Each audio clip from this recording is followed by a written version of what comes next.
هو الذي أنزل عليك الكتاب منه آيات محكمات هن أم الكتاب. وہی ہے جس نے تم پر یہ کتاب اتاری، اس کی کچھ آیتیں صاف معنی رکھتی ہیں، وہ کتاب کی اصل ہیں۔ الحمدللہ رب العالمین والصلاة والسلام علی سید الانبیاء والمرسلین، اما بعد فاعوذ باللہ من الشیطان الرجیم، بسم اللہ الرحمن الرحیم۔ الصلاة والسلام علیک یا رسول اللہ وعلی آلک واصحابک یا حبیب اللہ۔ الصلاة والسلام علیک یا نبی اللہ وعلی آلک واصحابک یا نور اللہ۔ محترم ناظرین کرام، ہمارا سلسلہ ہے احکام قرآن۔ اس سلسلے میں ان آیات مبارکہ کی تفسیر بیان کی جاتی ہے جن میں اللہ رب العزت نے مختلف احکامات بیان فرمائے ہیں۔ شریعت مطہرہ جہاں نماز روزے سے متعلق حکم دیتی ہے، جہاں نکاح و طلاق کے متعلق مختلف امور ایسے ہیں جس میں ہم حلال و حرام کے پابند ہیں، جہاں ہم کھانے پینے کے متعلق بہت سارے امور ایسے ہیں کہ جس میں حلال و حرام کے پابند ہیں، وہیں پر ایک بڑا ہی مرکزی حکم ہے جو یوں کہہ سکتے ہیں کہ اچھائیوں اور برائیوں کو شامل ہے۔ اس حکم کا نام ہے الامر بالمعروف ونہی عن المنکر۔ یہ امر بالمعروف یعنی اچھائی کا حکم دینا، عن المنکر برائیوں سے منع کرنا، یہ جو حکم ہے یہ خود اللہ رب العزت نے قرآن مجید فرقان حمید میں بیان کیا۔ ہم چونکہ سلسلہ وار ترتیب سے ان آیات کا انتخاب کرتے ہیں جن میں احکامات بیان کیے گئے۔ سورہ بقرہ کے بعد سورہ آل عمران جو ہے وہ ہمارے اس درس کا حصہ ہے، اور سورہ آل عمران کی آیت نمبر 104 جس میں یہ حکم بیان کیا گیا، سب سے پہلے اس آیت مبارکہ کی تلاوت اور ترجمہ سنتے ہیں۔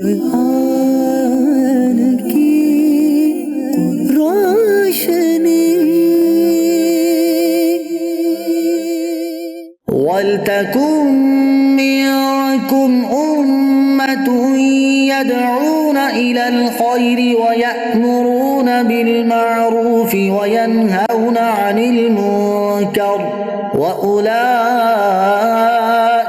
هُمُ الْمُفْلِحُونَ۔ اور تم میں ایک گروہ ایسا ہونا چاہیے کہ بھلائی کی طرف بلائیں اور اچھی بات کا حکم دیں اور بری سے منع کریں، اور یہی لوگ مراد کو پہنچے۔ ویسے تو اسی بات کا تذکرہ اور اسی بات کی تفصیل اللہ رب العزت نے قرآن مجید فرقان حمید کے کئی مقامات پر فرمائی ہے، لیکن کچھ ہی آیات کے بعد یعنی سورہ آل عمران کی آیت نمبر 110 میں بھی اسی بات کا حکم دیا گیا۔ آئیے اس آیت مبارکہ کو بھی شامل سلسلہ کرتے ہیں۔ سب سے پہلے اس کی تلاوت اور ترجمہ سنتے ہیں۔ كنتم خير أمة أخرجت للناس تأمرون بالمعروف وتنهون عن المنكر وتؤمنون بالله ولو آمن أهل الكتاب لكان خيرا لهم منهم المؤمنون وأكثرهم الفاسقون۔ تم بہتر ہو ان سب امتوں میں جو لوگوں میں ظاہر ہوئی بھلائی کا حکم دیتے ہو اور برائی سے منع کرتے ہو اور اللہ پر ایمان رکھتے ہو، اور اگر کتابی ایمان لاتے تو ان کا بھلا تھا، ان میں کچھ مسلمان ہیں اور زیادہ کافر۔ محترم ناظرین کرام، ان دونوں آیات مبارکہ کی روشنی میں آج ہم کن نکات پر گفتگو کریں گے، آئیے اس کی فہرست ملاحظہ کرتے ہیں۔ قرآن کی روشنی۔ سورہ آل عمران کی مذکورہ 2 آیات کے تحت زیر بحث لائے جانے والے اہم نکات۔ نمبر 1، سورہ آل عمران کی آیت نمبر 104 میں کون سے 3 اہم کام بیان ہوئے ہیں؟ نمبر 2، امر بالمعروف اور نہی عن المنکر فرض کفایہ ہے یا فرض عین؟ نمبر 3، امر بالمعروف اور نہی عن المنکر کس انداز پر کیا جائے۔ نمبر 4، آیت نمبر 104 اجماع امت کے حجت ہونے پر دلیل ہے۔ نمبر 5، سورہ آل عمران کی آیت نمبر 110 کا شان نزول کیا ہے؟ نمبر 6، امت محمدیہ کی فضیلت۔ محترم ناظرین کرام، سب سے پہلے نقطے طرف چلتے ہیں۔ اللہ رب العزت نے اس آیت مبارکہ میں جو یہ حکم ارشاد فرمایا وَلْتَكُن مِّنكُمْ أُمَّةٌ يَدْعُونَ لِلْخَيْرِ، کہ تم ایسا گروہ بن کر رہو یا تم میں سے ایسے افراد ہوں کہ جو خیر کی طرف بلائیں۔ تو پہلا حکم یہاں یہ دیا گیا کہ خیر کی طرف بلانا، دوسرا حکم یہ دیا گیا وَيَأْمُرُونَ بِالْمَعْرُوفِ، اور جو نیک بات ہے اس کا حکم کرنا، اور تیسرا حکم یہ دیا گیا وَيَنْهَوْنَ عَنِ الْمُنْكَرِ، برائی سے منع کرنا۔ امام فخر الدین رازی رحمۃ اللہ تعالی علیہ لکھتے ہیں کہ یہ دراصل 3 کام نہیں ہیں بلکہ 2 ہی کام ہیں۔ خیر جو ہے، خیر کا حکم دینا، اس کے نیچے دونوں کام شامل ہیں کہ جب کوئی برائی جو ہے اس سے روکتا ہے کسی کو تو خیر ہی کا حکم دیتا ہے، اور جب کوئی کسی کو اچھائی کی طرف بلاتا ہے تو خیر ہی کا حکم دیتا ہے۔ امر بالمعروف یعنی خیر کا حکم دینا، اور نہی عن المنکر، یہ 2 لفظ ہم نے سنے۔ معروف کس کو کہتے ہیں؟ امام نصفی رحمۃ اللہ تعالی علیہ لکھتے ہیں المعروف ما وافق الکتاب والسنہ، کہ جو بات کتاب و سنت کے مطابق ہو، کتاب و سنت سے مطابقت رکھتی ہو، اسے معروف کہتے ہیں۔ 1 نہیں، 2 نہیں، سینکڑوں نہیں، ہزاروں ایسے کام ہیں کہ جو بھلائی کے کام ہیں، جو نیکی کے کام ہیں۔ تو جب بندہ نیکی کے کاموں کی طرف دوسروں کو بلاتا ہے تو وہ امر بالمعروف کرنے والا کہلاتا ہے۔ اور برائی کیا ہوتی ہے کہ ما خالفہما، جو کتاب و سنت کے جو بات، جو عادت، جو طریقہ، جو عمل، جو چیز مخالفت رکھتی ہو، مطابق نہ ہو قرآن و سنت کے، اسے برائی کہتے ہیں۔ مفتی احمد خان نعیمی رحمۃ اللہ تعالی علیہ فرماتے ہیں کہ بھلائی کی دعوت دینا، اچھی بات کا حکم دینا، بری بات سے حتی الامکان روکنا، ان 3 باتوں کے کرنے والوں سے اللہ تبارک و تعالیٰ نے کامیابی کا وعدہ فرمایا ہے۔ اس لیے فرمایا وَأُولَئِكَ هُمُ الْمُفْلِحُونَ، یہ جو لوگ ہیں جن کے اندر یہ عادتیں پائی جائیں گی وہ فلاح والے ہیں، کامیابی والے ہیں، وہ کامیاب ہوں گے۔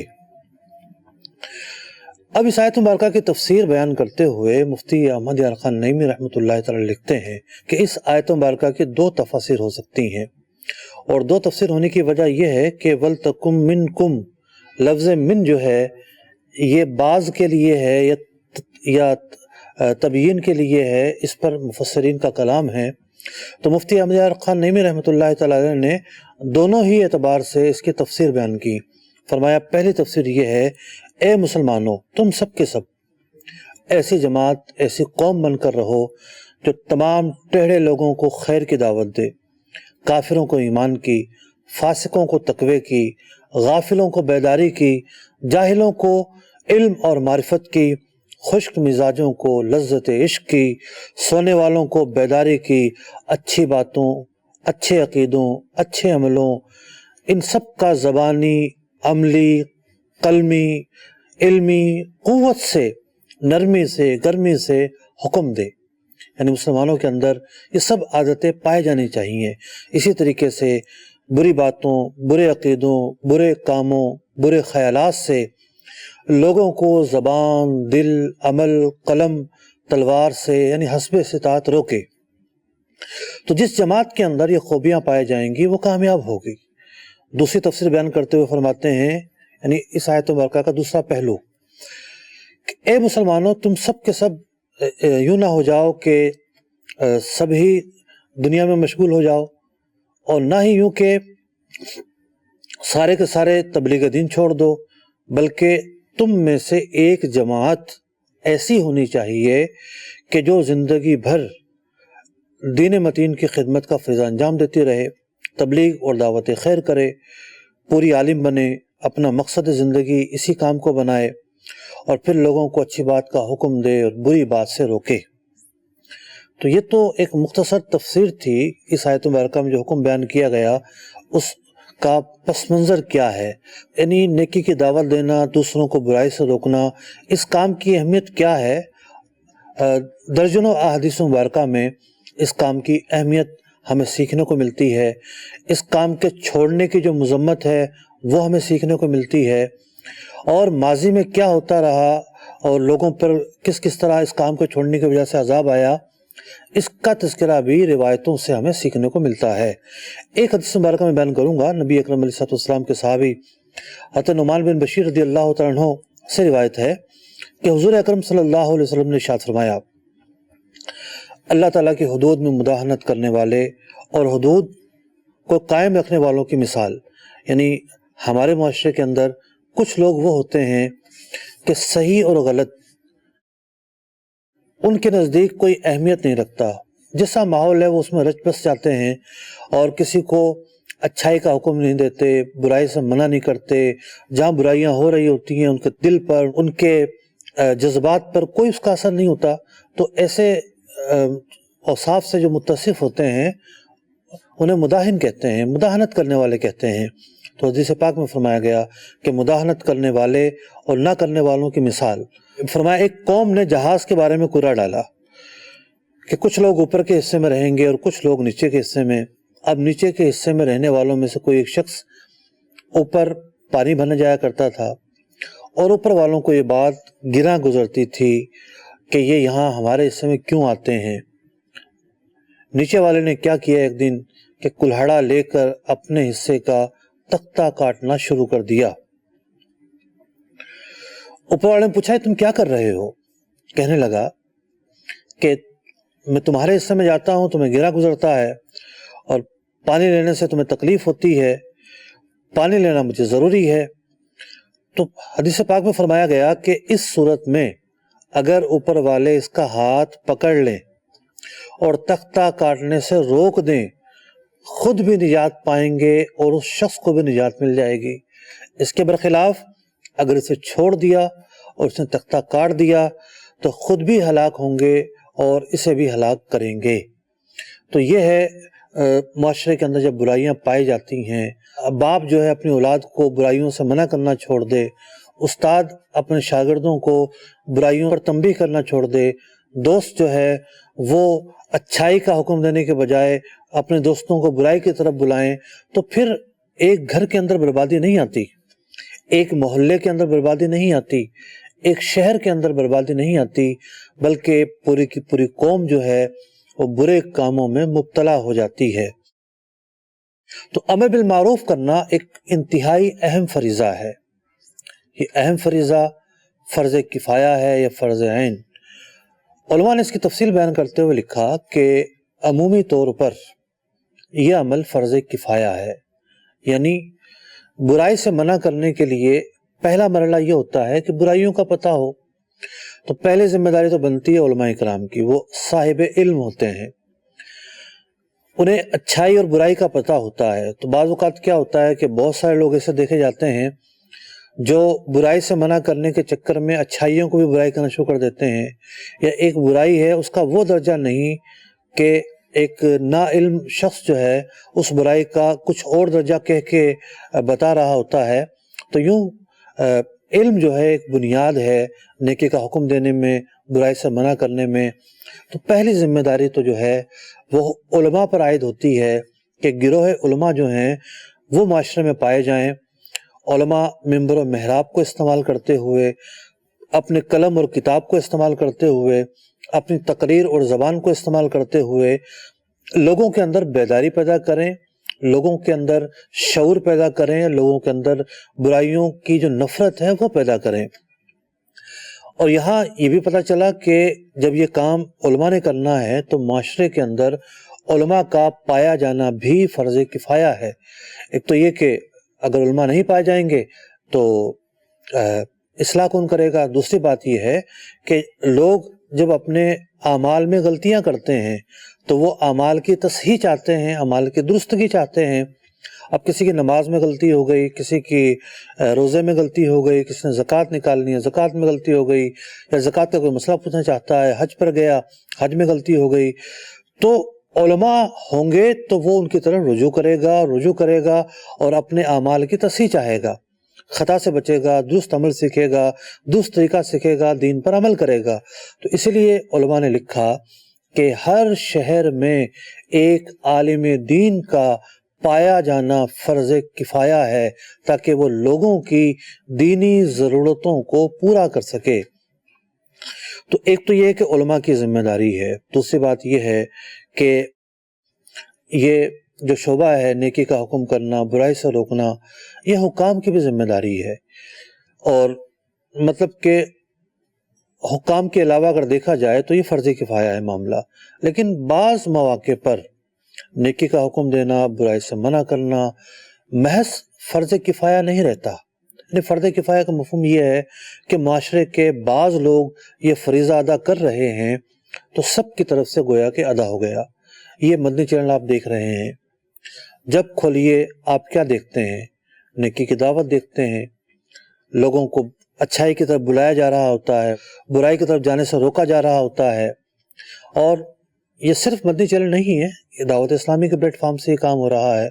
تو دعوت اسلامی کی جو بنیاد ہے وہ اسی اصولوں پر قائم ہوئی کہ شخصی طور پر سینہ بہ سینہ لوگوں سے ملاقات کی جائے، بے نمازیوں کو نماز کی دعوت دی جائے، برے کام کرنے والوں کو برائیوں سے روکا جائے، جو اچھے کام کرنا چاہتے ہیں انہیں اچھے کام سکھائے جائیں۔ تو مدرسۃ المدینہ بالغاں کے ذریعے قرآن پڑھنا سکھایا جاتا ہے، نماز کے کورس کروائے جاتے ہیں، آن لائن کو 30 کے قریب کورس ہو رہے ہیں جو لوگوں کو کروائے جاتے ہیں۔ اس کے علاوہ مدارس، جامعات، مختلف طرح کے کورسز، اسلامی بہنوں میں چلے جائیں تو اسلامی بہنوں کی درس نظامی، 6 مہینے کے فیضان شریعت کورس، اور نہ جانے کون کون سے کورس، یہ جو سب کام ہیں یہ نیکی کی دعوت کے کام ہیں، تبلیغ دین کے کام ہیں۔ تو اس معاشرے کے اندر دعوت اسلامی یقینی طور پر یہ کام کر رہی ہے، لیکن ہماری یہ ذمہ داری ہے ہم بھی اس کا ساتھ دیں اور ہم بھی اس عمل کو ادا کریں، ثواب ملے گا ہمیں۔ تو ایک مرحلہ تو یہ ہے کہ کچھ لوگ اگر کر رہے ہوں تو اس بستی سے، اس شہر سے باقی لوگوں کا جو مواخذہ ہے وہ اٹھ جاتا ہے، اب وہ بری ذمہ ہو جاتے ہیں۔ دوسرا مرحلہ یہ ہے کہ کچھ کام ایسے ہوتے ہیں کہ کچھ لوگوں کے کرنے سے وہ باقی لوگ بری ذمہ نہیں ہوں گے۔ مثال کے طور پر اولاد کی تربیت ہے۔ اب اولاد کی جو تربیت ہے ہر والدین کی ذمہ داری ہے۔ اگر ایک گھر کے اندر والدین یہ ذمہ داری پوری کرتے ہیں تو اس کا مطلب یہ نہیں ہے کہ باقی پورے شہر سے ذمہ داری پوری ہو گئی، نہیں، ہر والد، ہر والدہ نے یہ ذمہ داری پوری کرنی ہے کہ وہ اپنے بچوں کی تربیت کرے۔ قرآن مجید فرقان حمید میں واضح طور پر فرمایا گیا قُوا أَنفُسَكُمْ وَأَهْلِيكُمْ نَارًا، کہ اپنے آپ کو اور اپنے گھر والوں کو جہنم کی آگ سے بچاؤ۔ اور جہنم کی آگ سے کس طرح بچایا جائے گا؟ ان کی دینی تربیت ہوگی، انہیں اچھائی اور برائی کا فرق بتایا جائے گا، ان کی تربیت کی جائے گی، انہیں نماز پڑھنے کا کہا جائے گا، اولاً ترغیب دی جائے گی، ثانیاً سختی کی جائے گی۔ تو یوں بچوں کی تربیت کرنا، انہیں اچھائی کے راستے پر ڈالنا، یہ والدین کی ذمہ داری ہے۔ تو ہر ایک کی ذمہ داری ہے، یہاں شخصی طور پر مواخذہ ہے، اسی طریقے سے استاد ہے، اسی طریقے سے ایسی محفل ہے، ایسی جگہ ہے کہ جہاں کسی نے کوئی غلطی کر دی، کوئی ایسا جملہ بول دیا جس پر گرفت ہوتی ہے۔ معاذ اللہ بعض جملے تو ایسے ہوتے ہیں کہ جو کفر پر مشتمل ہوتے ہیں، تو جس کو پتہ ہے محفل کے اندر کہ اس نے جو جملہ کہا ہے یہ برائی پر مشتمل ہے، مثال کے طور پر اس نے غیبت ہی کہی ہے، غیبت بھی ایک برائی ہے، تو اب محفل کے جو افراد ہیں ان پر ایک ذمہ داری آ جاتی ہے کہ اس مجلس یا محفل میں سے کسی نے غلطی کی ہے تو کوئی ایک شخص اس کی اصلاح کرے۔ اب اس اصلاح کرنے کے درجے ہیں۔ پہلا درجہ تو یہ ہے کہ پتہ ہے کہ جناب اصلاح کی جائے گی تو وہ مان جائے گا، تو اب اصلاح کرنا واجب ہو جائے گا، لازمی طور پر کرنا پڑے گی۔ اور اگر پتہ ہے کہ نہیں مانے گا تو اب بھی مستحب رہے گا، اب بھی اس بات کی اہمیت اور تاکید رہے گی کہ اصلاح کی جائے۔ اور پتہ ہے کہ جناب اور اگر یہ سمجھیں کہ مجھے سزا دے گا یا مجھ پر الٹا ظلم کرے گا تو پھر یہ ہے کہ عزیمت اور رخصت دو راستے موجود ہیں۔ کہنے کا مقصد یہ ہے کہ بہت سارے مواقع پر اٹھنے بیٹھنے والوں کے ساتھ ہم اٹھتے بیٹھتے ہیں، دوستوں میں بیٹھتے ہیں، گھروں میں، رشتہ داروں میں، جہاں ہم کام کرتے ہیں وہاں بہت سارے مسلمان غلطیاں کر رہے ہوتے ہیں، تو ان کی اصلاح کرنے کی ذمہ داری سے ہم بری ذمہ ہوں ایسا نہیں ہے، بلکہ ہم پر یہ ذمہ داری عائد ہوتی ہے۔ قرآن مجید فرقان حمید کی آیت مبارکہ اس بات کی تاکید بیان کر رہی ہے کہ نیکی کا حکم دینا، برائی سے منع کرنا ہماری بحیثیت مسلمان ذمہ داریوں میں شامل ہے۔ اگلے نقطے کی طرف ہم چل رہے ہیں کہ امر بالمعروف اور نہی عن المنکر کس انداز پر کیا جائے۔ بعض لوگوں کو جو ہے وہ جب نیا نیا جذبہ ملتا ہے تو وہ ایک دم سختی پر آ جاتے ہیں۔ امر بالمعروف کرنے کے مختلف درجے ہیں۔ اگر حکام کسی یعنی چیز کا نفاذ کر رہے ہیں کہ شریعت کی طرف سے اس کا نفاذ ضروری ہے، برائی سے روک رہے ہیں کہ شریعت کی طرف سے روکنا ضروری ہے، تو حکام کی یہ ذمہ داری بنتی ہے کہ وہ جبر کے ساتھ بھی اس کام کو کر سکتے ہیں۔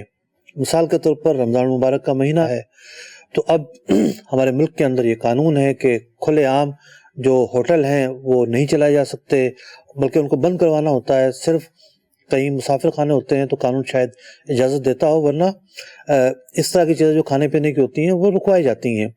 تو ہم دیکھتے ہیں کہ by force S T M آتا ہے یا جو بھی انتظامیہ ہے وہ آ کے ان کو بند کرواتی ہے۔ تو حکام کو یہ حق حاصل ہے کہ وہ برائی کو بند کروانے کے معاملے میں یا نیکی کو نافذ کرنے کے معاملے میں جبر اور زبردستی سے کام لے سکتا ہے۔ اسی طریقے سے جہاں جس کو قوت حاصل ہے، مثال کے طور پر بچوں پر والدہ کو قوت حاصل ہے، بعض مواقع پر استاد کو قوت حاصل ہوتی ہے، تو وہ بھی سختی کے ساتھ جو ہے وہ استاد شاگرد کے معاملے میں اور والدین اپنے اولاد کے حوالے سے وہ سختی بھی کر سکتے ہیں ان معاملات کے اندر۔ لیکن ایک ہے وہ شخص جس کو سختی کرنے کا حق نہیں ہے۔ اب ایک عالم دین ہے، وہ صرف زبان سے برائی کو برائی کہے گا، لوگوں میں اس برائی کے خلاف شعور کو بیدار کرے گا، یوں کہہ سکتے ہیں آپ کے معاشرے کے لوگوں کی تربیت کرے گا اور انہیں ترغیب اور ترہیب کے ذریعے اس برائی سے دور رہنے پر آمادہ کرے گا۔ اسی طریقے سے جو نیک باتیں ہیں ان کی ترغیب دے گا۔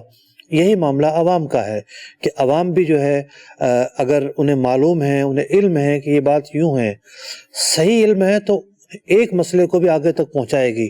یہ عوام کی ذمہ داری ہے، ورنہ عوام کی ذمہ داری یہ ہے کہ وہ برائی کو دل میں برا جانے۔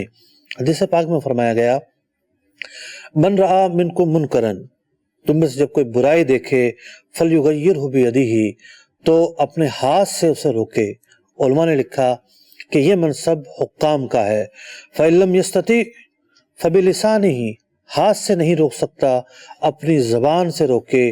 فإن لم يستطع، اگر یہ نہیں کر سکتا، فبقلبہ، اپنے دل میں اس برائی کو برا جانے۔ مثال کے طور پر آپ ایک بس میں سفر کر رہے ہیں اور وہاں ویڈیو لگی ہوئی ہے فلم کی یا گانے بج رہے ہیں، تو کوشش کر کے دیکھیں، ریکویسٹ کر کے دیکھیں کہ بھائی یہ بند کر دے، ذرا آپ کی مہربانی ہوگی۔ بند کر دیتا ہے تو ٹھیک ہے، نہیں بند کرتا تو آپ اس چیز کو دل میں برا جانیں۔ دل میں برا جاننے والا ایسا ہے گویا کہ وہاں ہے ہی نہیں۔ لیکن المیہ یہ ہے کہ ہماری ایک بڑی تعداد دل میں برا نہیں جانتی۔ آج کا سوشل میڈیا کا دور ہے، ہر دوسرے کلپ کے پیچھے میوزک لگی ہوتی ہے۔ ذرا غور کیجئے کہ اس میوزک لگے کلپ کو سننے میں آپ کو لذت محسوس ہوتی ہے یا آپ اس کو برا جان رہے ہوتے ہیں؟ ایک طبقہ ہے، اس کو لذت محسوس ہو رہی ہوتی ہے، اس کو کچھ محسوس ہی نہیں ہوتا کہ ہم کوئی برا کام کر رہے ہیں یا اس کام کو نہیں ہونا چاہیے یا یہ کام کیوں ہو رہا ہے۔ تو ایک تو یہ ہے کہ ہماری یعنی عوام کی کمزوری یہ ہے، اسے پتہ ہی نہیں ہوتا کہ کیا برائی ہے اور کیا اچھائی ہے، اور اگر پتہ ہو تو وہ اتنی جو ہے وہ کمزور ہوتی ہے اپنے ایمان کے اندر کہ وہ اس کا ضمیر بجھ سا جاتا ہے۔ تو حدیث پاک میں فرمایا گیا کہ وَذَلِكَ أَضْعَفُ الْإِيمَانِ، کہ دل میں برا جاننے کا جو درجہ ہے سب سے کمزور ترین درجہ ہے، اور ہم تو اس سے بھی پیچھے ہیں۔ ہم بعض اوقات دل میں برا نہیں جان رہے ہوتے، تو غور کرنے کی ضرورت ہے کہ یہ کتنا اہم فریضہ ہے، اور جب ہم برائی کو برائی نہیں کہیں گے تو برائی پھیلے گی، برائی عام ہوگی، تو کم از کم اپنا ایک جملہ، ایک سینٹنس، ایک لفظ یا کسی بھی فورم پر اس کے خلاف ایک دفعہ جو ہے آپ کو آواز ضرور اٹھانی چاہیے، تاکہ اس برائی کے خلاف شعور بیدار ہو، اور یہ نہ ہو کہ وہ برائی ہمارے کلچر کا لازم جز بن جائے اور بعد میں کہے گا یہ بھی کوئی بری بات ہے حدیث مبارکہ میں ایک زمانہ ایسا آئے گا کہ لوگ جو ہے وہ برائی کو برائی کہنا بھی چھوڑ دیں گے، بلکہ فرمایا گیا ہے کہ زمانہ ایسا بھی آئے گا کہ جہاں برائی کو اچھائی کے انداز میں جو ہے وہ پیش کیا جائے گا، اور لوگ برائی کو اچھا کام کر کے ادا کر رہے ہوں گے۔ ایسا بہت سارے واقعات آپ کو ملتے ہیں۔ بعض گلوکارائیں یا گلوکار جو ہے وہ بڑے بڑے پروگرام منعقد کرتے ہیں کہ جی چیریٹی فنڈ ہے، آئیے جناب اس پروگرام کا ٹکٹ خریدیے، اور اس ٹکٹ خریدنے سے جناب اسپتال بنایا جائے گا، اور جناب فلاں چیز بنائی جائے گی، فلاں بنائی جائے گی۔ یہ کیا ہے؟ چیریٹی تو ایک نیکی کا کام ہے، اور یہ جو اس پروگرام میں ہوگا جو کچھ وہ خلاف شرع کام ہے۔ نیکی کا کام سمجھ کر اس سارے جو ہے وہ پروگرام کو کرنا، یہ تو اعلیٰ درجے کی جو ہے وہ گراوٹ ہے، اعلیٰ درجے کی جو ہے وہ پستی ہے۔ تو برائی کو برائی کہنا ضروری ہے، ورنہ ہمارا معاشرہ تباہ ہو جائے گا۔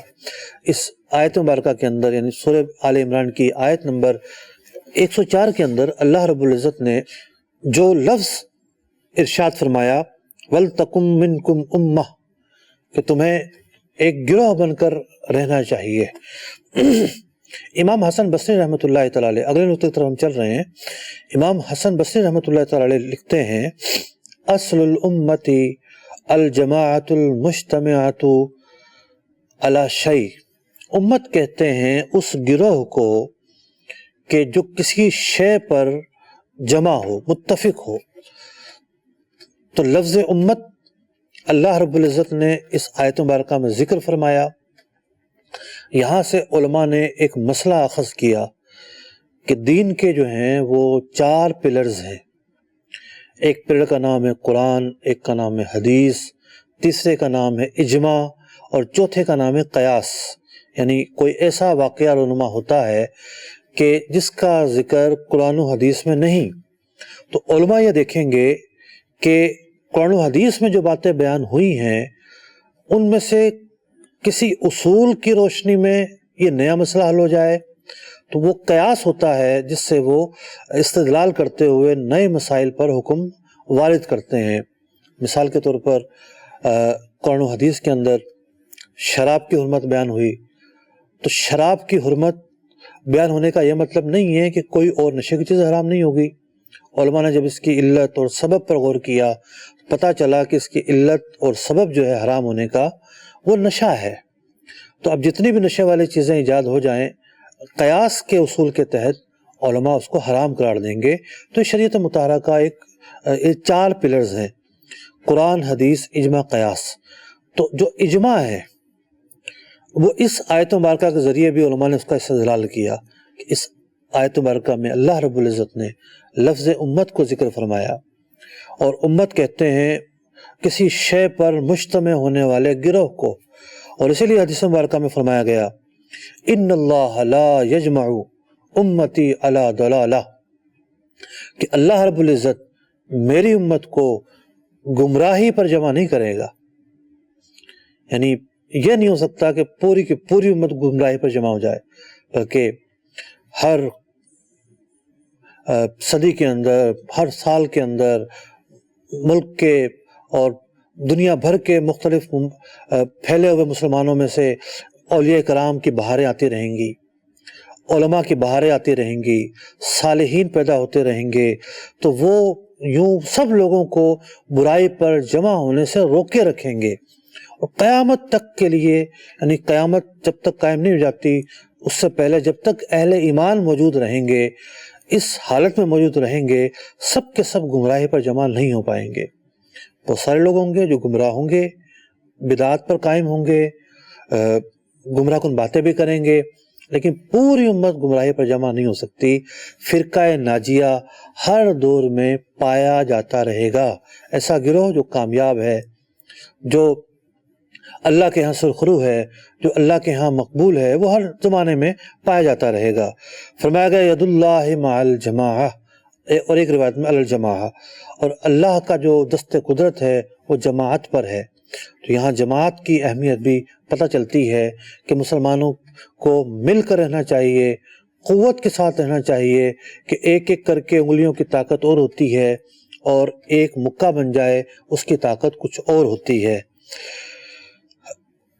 کچھ باتیں ہم نے سورہ آل عمران کی آیت نمبر 104 کے تحت کی۔ آیت نمبر 110 کی طرف جاتے ہیں، مضمون تقریباً ایک ہی ہے۔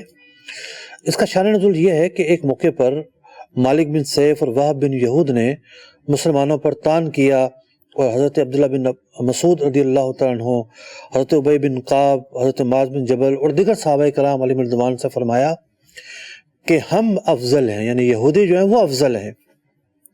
اس پر اللہ رب العزت نے یہ آیت مبارکہ نازل فرمائی، کنتم خیر امت، اے نبی اکرم علیہ الصلوۃ والسلام کی امتیوں تم افضل ہو۔ تو یعنی یہ آیت مبارکہ جو ہے اس موقع پر نازل ہوئی، اور نبی اکرم علیہ الصلوۃ والسلام کی امت کا افضل ہونا۔ مفتی احمد خان نعیمی رحمۃ اللہ تعالیٰ علیہ نے بڑی پیاری باتیں، تقریباً 15 کے قریب جو باتیں ہیں وہ اس کے تحت ذکر فرمائی ہیں کہ اس امت کی جو افضلیت ہے اس کے کیا کیا خصائص ہیں۔ سرکار دو عالم صلی اللہ علیہ وسلم کے صدقے میں اس امت کو جو فضیلت ملی ہے کس کس انداز پر ملی ہے، کیا کیا اس کے مقامات ہیں، تو میں کوشش کرتا ہوں کچھ باتیں آپ کے سامنے بیان کر سکوں۔ آپ فرماتے ہیں اس امت کو ایک فضیلت یہ حاصل ہے کہ گزشتہ امتوں کے جو عیوب ہیں وہ قرآن پاک میں بیان کیے گئے، عیوب بیان کیے گئے، لیکن اس امت کے جو عیوب ہیں وہ پہلے بیان نہیں کیے گئے، اس کی جو اچھائیاں ہیں وہ بیان ہوتی رہیں۔ فرمایا پچھلی کتابوں کے اندر پچھلی امتوں کو نام لے کر پکارا، یا بنی اسرائیل، اسی طریقے سے یا ایھا الذین ہادو، اے یہودیو، لیکن اس امت کو اللہ رب العزت نے القابات سے پکارا، یا ایھا الذین آمنو، اے ایمان والو۔ اس امت کی شرف اور فضیلت کا یہ معاملہ ہے۔ اسی طریقے سے اس امت کو آخر میں بھیجا تاکہ یہ نہ ہو کہ بعد میں آنے والے اس کی برائیوں کا تذکرہ کرتے رہیں۔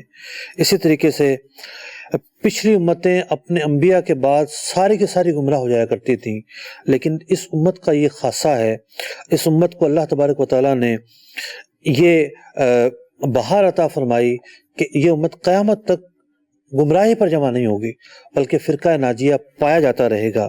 فرمایا یہ امت کل بروز قیامت گزشتہ نبیوں کی گواہی دے گی کہ خدایا انہوں نے اپنی قوموں کی تبلیغ کی۔ اس امت کے علماء بنی اسرائیل کے انبیاء کی طرح ہوں گے۔ ترمذی شریف کی حدیث مبارکہ ہے، اے مسلمانوں تم سے امتوں کا 70 کا عدد پورا ہوا اور تم ان میں سے افضل ہو اور اللہ تبارک و تعالیٰ کو زیادہ پیارے ہو۔ نبی اکرم علیہ السلام نے ارشاد فرمایا کہ میری امت ساری کی ساری جنتی ہے سوائے اس کے کہ جو ایمان نہیں لایا۔ ایک اور روایت میں فرمایا گیا کہ میری امت کو گمراہی پر جمع نہ ہونے دے گا اور اس امت کی جماعت پر رب تعالیٰ کی رحمت ہوگی۔ اور ایک اور روایت میں فرمایا گیا، حضرت ابو موسیٰ اشعری سے روایت ہے کہ رسول اکرم صلی اللہ علیہ وسلم نے ارشاد فرمایا، میری امت مرحومہ ہے، اس پر آخرت میں عذاب نہیں ہوگا، دنیا میں عذاب ہوگا، اور دنیا میں فتنے، زلزلے، آپس میں قتل و غارت، خون وغیرہ یہ عذاب ہے۔ ایک حدیث پاک میں فرمایا گیا کہ جنتیوں کی 120 صفیں ہوں گی، 120 قطاریں ہوں گی۔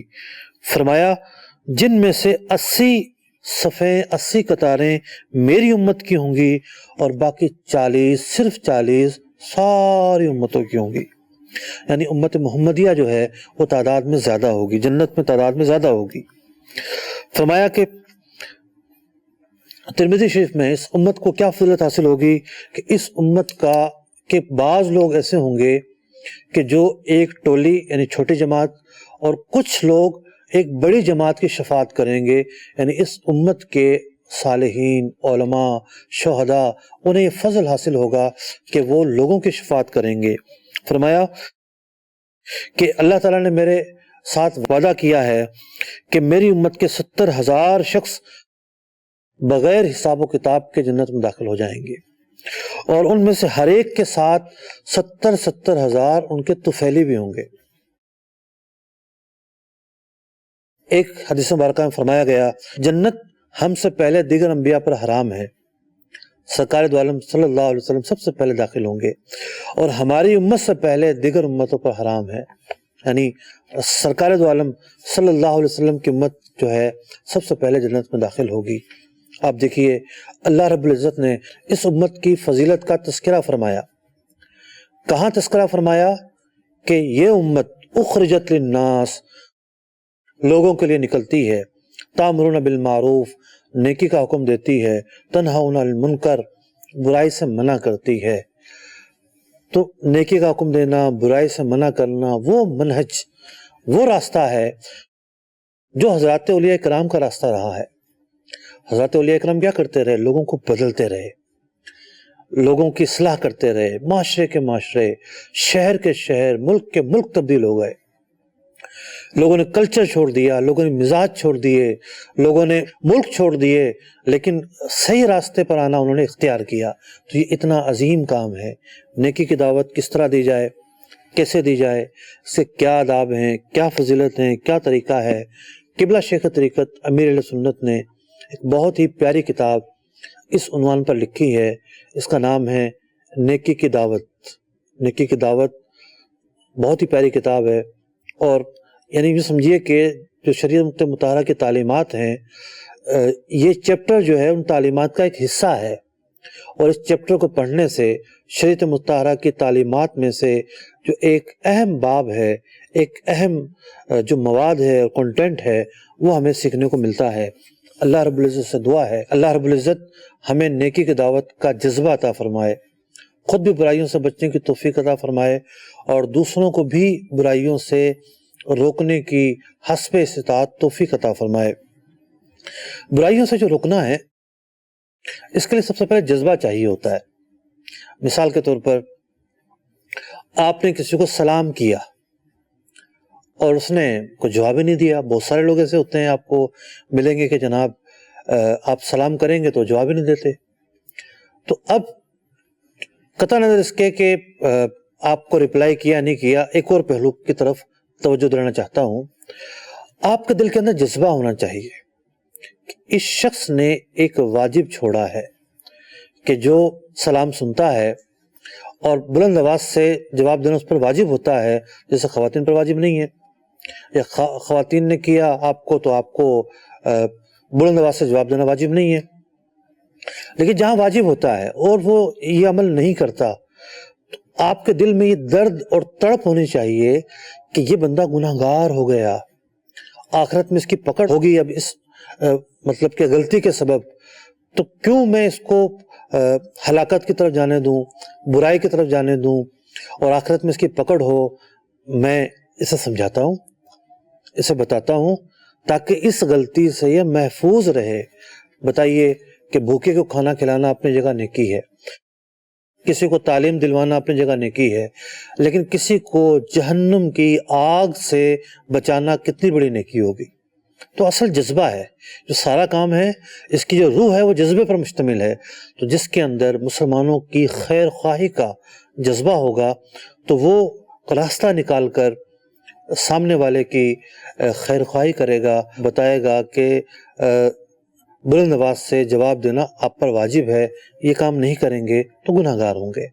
تو یوں ہمارے معاشرے کے اندر بہت ساری ایسی برائیاں ہیں جنہیں ہم خود اپنی انفرادی کوشش سے ختم کر سکتے ہیں، ایک معاشرے کے اندر سدھار لا سکتے ہیں، اچھائی لا سکتے ہیں، بہتری لا سکتے ہیں۔ اللہ رب العزت سے دعا ہے کہ جو کچھ آج ہم نے باتیں سنی ان پر عمل کرنے کی توفیق عطا فرمائے۔ آمین بجاہ النبی الامین صلی اللہ تعالی علیہ وسلم۔ قرآن کے احکام